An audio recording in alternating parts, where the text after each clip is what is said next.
Page 30. Okay, we left off with the Machlokes, the Mechaber, and the Ramah. If you take off your talis, you have in your mind to put it back on, do you have to say a bracha? Mechaber says yes, the Ramah says no, as long as you have in mind to put it back on. Okay? In Poshet Haliso, Veraloch on the right-hand column, Tzorch Levorich. I Mishna Berura b'Mashe Kosafti, I Leo Sifkot and Mamen Aleph, Dainu, the Mugach Shomei Mogen Avrom. Now, he says it's clear from the Mogen Avrom, Dim B'Shas HaBrocha Idato Shifishten V'Yasu B'Yishenu. Here, if a person had in mind initially when he put it on, this is even according to the Mechaber, that if he takes it off, he's going to put it back on. That's his original intent. L'kuli alma ein tzorch lazo ulevorich. Even the Mechaber is in agreement that you don't have to say the bracha again. Okay? V'zel lani is daiti or eitzah yutza shu chalotzis b'zeh kol adeos. He says, and the Chofetz Chaim says, based on what the Mogen Avram says, that's the best advice, not to get involved in saying a bracha which is not necessary. Just have in mind initially that when you put it on, if in fact you should take it off, you have in mind to put it back on. So therefore the original bracha is going to cover that eventuality. But according to the Mechaber, let's say initially you thought you were going to wear it throughout the whole time. Something came up and you had to take it off and you had in mind to put it back on. Mechaber says that's not sufficient in that situation. There you require to say another bracha, Ramos says not. But if you want to cover all the situations, even according to the Mechaber, if initially when he said the original bracha, he had in mind to cover the eventuality, if it's removed, I have in mind to put it back on, he doesn't have to say another bracha. 1 second. Shechab mishas ha-bracha shem yitzorach lefoshto sheyachav yubishena v'ayim b'shari tshuva. Good. If you have that situation where you have to take it off and you put it back on, and you put it back on, you simply just put it back on, or do you put it back on, putting it over your head, over the left shoulder? No.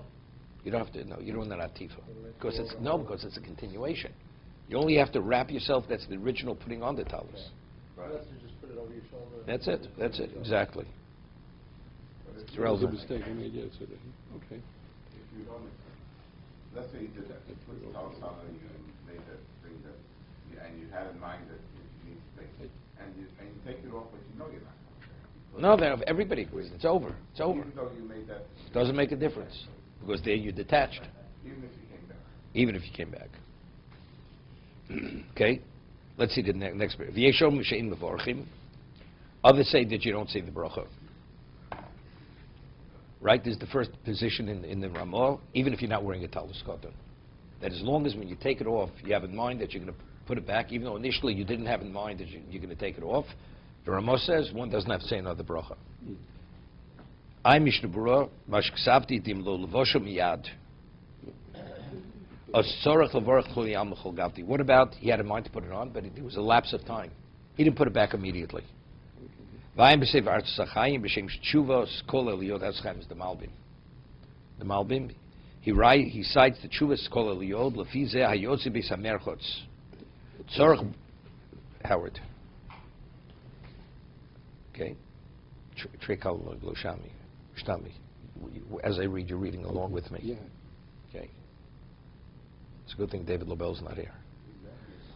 Okay. Okay. Hayotz Beis HaMerchotz Tzorach Brocha Shenis Al Talis Koden. Person goes in the bathhouse and you're there for an hour. He says, and then you put your tzitzis back on. Even your talis koton, he says you have to say another bracha. Because that amount of time that you kept it off till you put it back on, it's considered a substantial amount of time. They became b'shem Reb Kshishi Yerushalayim, b'shem Rabbonik Kshishi Yerushalayim, Ad Kal Nashonu, the elders of Yerushalayim. That was their position. But the fact it's not true. You put on, you take a shower. No, not in the morning for sure. You didn't put on your tzitzis yet. But let's say during the day. Right? No, if a person normally says a bracha on his talis cotton, and you take it off, and let's say there's a half an hour from the time you take the shower till you get dressed again. You don't say a bracha, which is not like the Malbim. Not as he says, Olam Einogin, Lizorbaze. He says, but factually people don't conduct themselves as the Malbim cites this position. You go to the bathhouse, you get undressed, you bathe, and whatever it is. A person knows what they call the schwitz. They go to the sauna, take an hour. You're not dressed, but when you get dressed, you had in mind that when you dress, you can put your tzitzis back on. One doesn't say the bracha. The efshe shetaimim b'loshab is a heschadas. Is the reason why people don't conduct themselves because that's not considered interruption of intent. Because factually, you're going to A person's going to sleep, takes his tzitzis off, he thinks he's going to sleep. Okay, you want to sleep. And then you say, well, I'm not going to take the nap. So there you understand. But if you're going to a bathhouse and you undress, you're not going in the street naked. So your mindset is that when you leave, you're going to get dressed again. Therefore, he says it's not hesach hadas.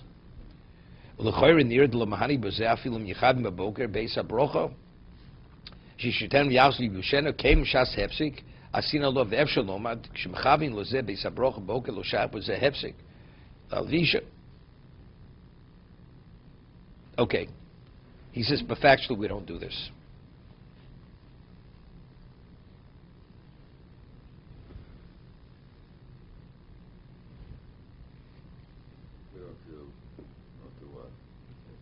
We don't say bracha. So he says at the end, he comes out, he says 4 lines.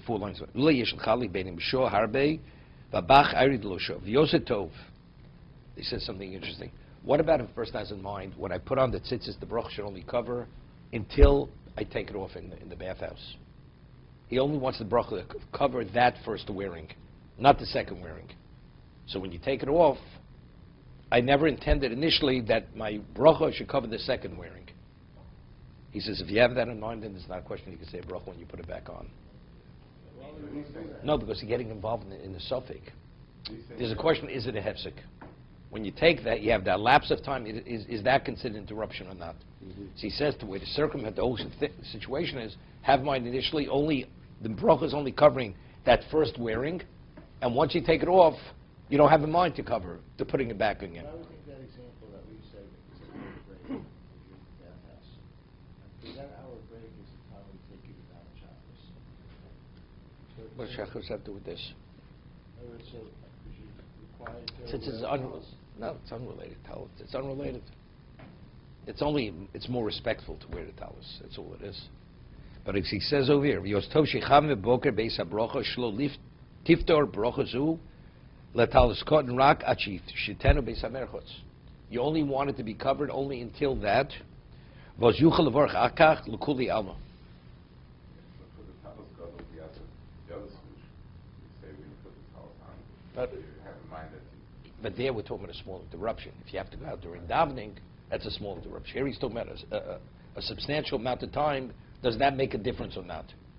Right? So he says, so to avoid that problem, have in mind only to cover to that point, not beyond that point. If you're in a bathroom for a long period of time. That's how long the bathhouse going to. Whatever, I'm saying, so this time, is there a definitive time that we're dealing with there? I think when you go to the bathhouse, the reason why it's a hefsek, when you go to the bathroom, your mind is to go back where you were before. That's called temporary. When a person goes to a bathhouse, it's an event, right? There's an event there. You're experiencing an event. You go to the bathroom, you're servicing your body for the moment. You stay longer, less, more time, it's irrelevant, right? So therefore, that's why that's not a hefsek. But here, where you're going, now, the person says, I'm going swimming. Once you go swimming, you're in a different setting and mindset where you were before, right? That's the reason why, that's the whole discussion. So the Chofetz Chaim says the reason why people don't conduct themselves, because inevitably, you're not leaving the bathhouse naked. So even though you didn't think about it, but factually, you're getting dressed again.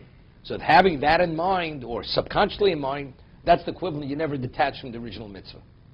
Therefore, even though you're in another situation, but you're always linked to getting dressed again. So therefore, you never detach from that original wearing. Therefore, you're not required to say the bracha. Right? He says that's why people don't conduct themselves as the Malbim cites these various opinions that you should. He says, so to avoid everything, have specifically in mind that you don't want it. The original bracha should cover that. So when you go in and you have that other event, that's considered totally terminating your connection to the original mitzvah. And what's the halacha about making the bracha on tzitzis in a locker room? As long as there's nothing wrong with lock. If somebody else is naked in front of you, you're not permitted to say the bracha. But let's say, you should say bracha when you just wearing your underwear, right? You didn't put your pants on yet. You should put on your pants before you say the bracha. It's not respectful. Without shoes and socks, it's fine. That's not a problem. But as long as you're wearing pants, it's fine. Now, if let's say you're wearing shorts, right? There's a difference wearing underwear or wearing shorts. Shorts, you can say the bracha. It's not disrespectful. But if you're wearing your boxer shorts, or you can say bracha. It's not respectful.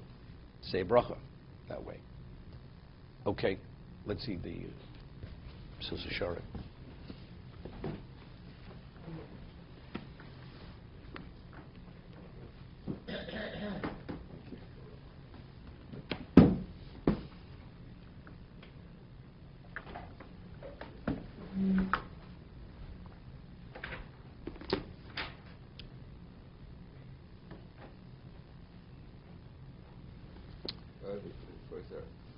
When someone plays basketball, I always wonder this, do you have to wear your tzitzis?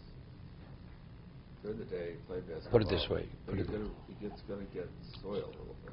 Sweat it up. Yeah. To get sweat up, you take it off. I'm saying, but, so you say... Put it this way.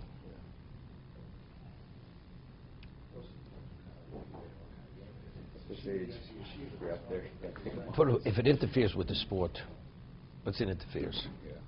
Of course, you go swimming, do you wear your tzitzis? You can wear tzitzis in the pool, right, but you take it off. If it interferes with the sport, of course you take it off. But if it doesn't interfere, now the question is you have to weigh the value of fulfilling this every moment you wear it. So it gets sweat up. So have another pair of tzitzis. So have a pair when you play and have a pair when you're not playing. Right? What's the value of the mitzvah to you? Because every second you wear it, you're fulfilling a positive commandment of tzitzis. That's its value.